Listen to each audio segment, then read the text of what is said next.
Yo, good day. It's your boy Wella.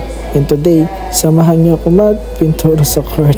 Yo, another project mula sa ating barangay at syempre sa panguno ng ating masisipag na mga SK councils. Ang una naming pininturahan syempre yung harap ng stage. Kitang-kita nyo naman kung gaano kadumi yan. So nag-start na kami magputi. Hanggang dun yan, i-repaint lang namin to. Hanggang dyan sa may mismong logo.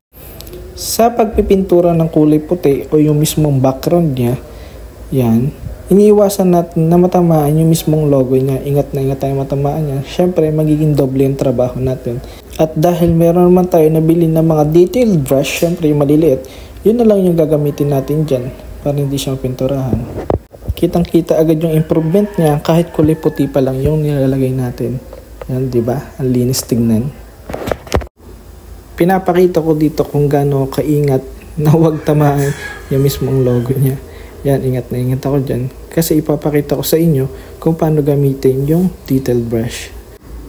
Sa paggamit ng detailed brush, ganyan pa rin, maingat pa rin tayo na huwag tamaan yung mismong logo niya. Kasi nga, magiging doble yung trabaho natin kapag tinamaan natin yan. Nag-ready mix na rin ng kulay sa aura na gagamitin namin para sa mga logo. Para mapadali na lang yung gawa namin. Yan. Sa pagkukulay ng letter, syempre nagpatulong na rin ako sa girlfriend ko. Gusto niya rin kasi matutong magkulay-kulay daw. Ayan, gusto mo yan. So yun, nag-start ako sa mismong background niya sa kulay blue. Then siya na yung gumagawa sa mga tao dyan. Yung mga nagbabasketball, volleyball na tao na yan, siya na yung gumagawa. So iniiwasan naman namin dito na wag mapinturahan o lumagpas yung kulay blue sa mismong background niya na kulay puti. Kasi magdodoble na naman yung mismong trabaho namin kapag nangyayari yun. So ingat na ingat kami na wag lumagpas yung kulay namin.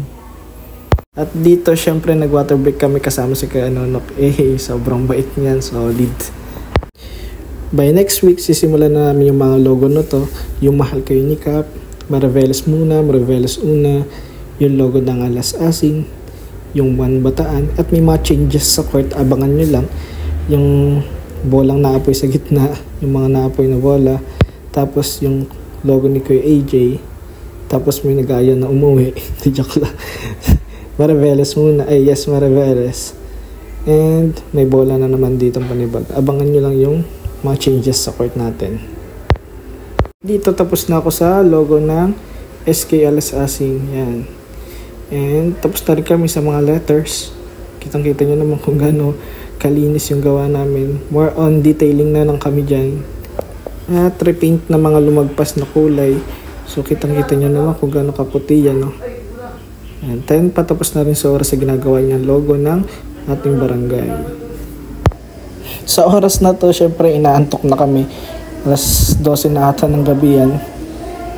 Yan, pinilit namin talagang tapusin to. Kasi para mag-aana na kami sa susunod na gawa. Yan yung mga tao, pinalinaw pa namin lalo. Hindi ba lang namin ng kulay ng onte mula dun sa una. So, yan, tapos na. Yan, by next week masisimulan namin tong lapag. Napakarami pa niyan. So, abangan nyo lang ako sa next vlog ko. May next vlog pa. Hirap na mag-edit. So, yan, goodbye.